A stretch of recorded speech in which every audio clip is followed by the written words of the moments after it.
കഴിഞ്ഞ ദിവസമാണ് പ്രമുഖ കവയത്രി കേരള സാഹിത്യ അക്കാദമി അവാർഡുകളൊക്കെ വാരിക്കൂട്ടിയ ശ്രീമതി KR മീര അവരുടെ ഒരു ഫേസ്ബുക്ക് പോസ്റ്റ് വന്നത്. അവർ പറഞ്ഞത് 10-75 കൊല്ലമായി കോൺഗ്രസ് മഹാത്മാഗാന്ധിയെ തുടച്ചു നീക്കാൻ നോക്കിയിട്ട് നടന്നില്ല, പിന്നെയാണോ RSS എന്നാണ് ചോദിച്ചത്. പ്രമുഖയായ കവയത്രിക്ക് ചിത്തഭ്രമം ബാധിച്ചോ എന്നുള്ളതാണ് യൂത്ത് കോൺഗ്രസിന് ചോദിക്കുവാനുള്ളത്. കാരണം കോൺഗ്രസ് മഹാത്മാഗാന്ധിയെ തുടച്ചു നീക്കാൻ ശ്രമിക്കുന്നു എന്ന് ശ്രീമതി KR മീര പറഞ്ഞതിന് ഒരാഴ്ച മുമ്പാണ് കർണാടകയിലെ ഒരു BJP MLA പറഞ്ഞത് മഹാത്മാഗാന്ധിയുടെ വധത്തിന് പിന്നിൽ ജവഹർലാൽ നെഹ്റു ഉണ്ട് എന്നുള്ളതാണ്. എന്ന് പറഞ്ഞാൽ സംഘപരിവാറിൻ്റെയും KR മീരയുടെയും ശബ്ദം ഒന്നാണ് എന്നുള്ളത് തെളിയുകയാണ്.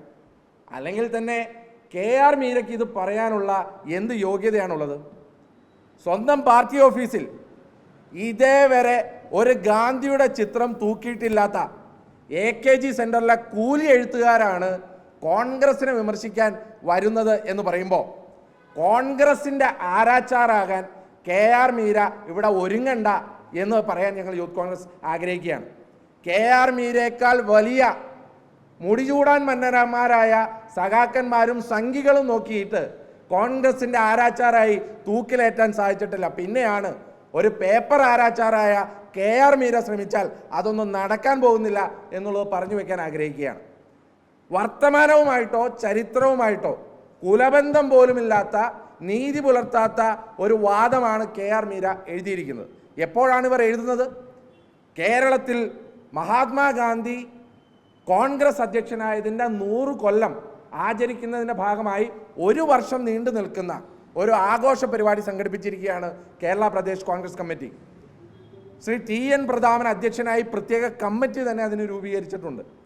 കഴിഞ്ഞ ദിവസം KPCC ഓഫീസിൽ ശ്രീ AK ആൻ്റണി ഉദ്ഘാടനം ചെയ്ത് ശ്രീ ആശിഷ് മുഖർജിയും പ്രൊഫസർ രാജീവനുമൊക്കെ ഉൾപ്പെട്ട സെമിനാറുകൾ സംഘടിപ്പിച്ചു. കഴിഞ്ഞ ജനുവരി 26-ാം തീയതി ജയ് ബാപ്പു, ജയ് ഭീം, ജയ് സംവിധാൻ എന്ന പേരിൽ സംസ്ഥാനത്താകമാനം തന്നെ മഹാത്മാഗാന്ധിയെ സ്മരിച്ചുകൊണ്ടുള്ള സമ്മേളനങ്ങൾ നടന്നു. ഇപ്പോൾ ജനുവരി 30-ാം തീയതി മഹാത്മാഗാന്ധി കുടുംബ സംഗമങ്ങൾക്ക് തുടക്കമിട്ടിരിക്കുകയാണ്. ഞങ്ങൾ മഹാത്മാഗാന്ധിയുടെ ലഘു ജീവചരിത്രം വായിച്ചുകൊണ്ട്, മഹാത്മാഗാന്ധിയുടെ ചിത്രത്തിന് മുമ്പിൽ പുഷ്പാർച്ചന നടത്തിക്കൊണ്ട്, മഹാത്മാഗാന്ധിക്ക് ഏറ്റവും പ്രിയപ്പെട്ട പ്രാർത്ഥനാ ഗീതങ്ങൾ ആലപിച്ചുകൊണ്ടാണ് ഈ മഹാത്മാഗാന്ധി കുടുംബ സംഗമങ്ങൾ സംസ്ഥാനത്തെ 21,900 വാർഡുകളിൽ സംഘടിപ്പിക്കുന്നത്. 1 മാസം കൊണ്ട് സംഘടിപ്പിക്കാനാണ് KPCC ആലോചിക്കുന്നത്. ഇങ്ങനെ ഒരു ഘട്ടത്തിലാണ് ശ്രീമതി KR മീരയുടെ ഭാഗത്തു നിന്ന് ഇങ്ങനെയൊരു വർത്തമാനം വന്നത് എന്ന് പറഞ്ഞാൽ, KR മീര എന്ന് പറഞ്ഞാൽ കേരളത്തിലെ ബസവഗൗഡയാണ് എന്ന് പറഞ്ഞു വെക്കാൻ ഞങ്ങൾ ആഗ്രഹിക്കുകയാണ്. അതുകൊണ്ട് തന്നെ KR മീരയുടെ ആ പരിപ്പ് ഇവിടെ വേവാൻ പോകുന്നില്ല എന്നുകൂടെ യൂത്ത് കോൺഗ്രസ് പറഞ്ഞു വയ്ക്കുന്നു.